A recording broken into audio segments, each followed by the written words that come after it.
कदगन नामंजूर।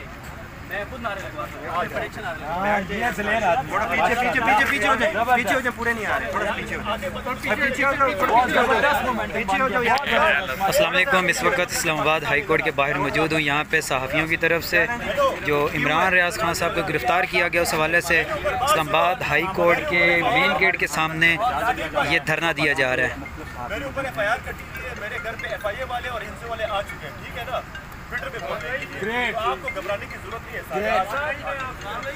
जुल्म के जज़ाब्ते हम नहीं मानते, जुल्म के जज़ाब्ते हम नहीं मानते, जबर के जज़ाब्ते हम नहीं मानते, जबर के जज़ाब्ते हम नहीं मानते, शहबाज शरीफ के ज़ाब्ते हम नहीं मानते, हमजा शहबाज के ज़ाब्ते हम नहीं मानते, मरियम नवाज के ज़ाब्ते हम नहीं मानते, इम्पोर्टेड के ये ज़ाब्ते हम नहीं मानते। लाठी गोली की सरकार नहीं चलेगी, नहीं चलेगी, लाठी गोली की सरकार नहीं चलेगी, नहीं चलेगी, लाठी गोली की सरकार नहीं चलेगी, नहीं चलेगी, लाठी गोली की सरकार नहीं चलेगी, नहीं चलेगी।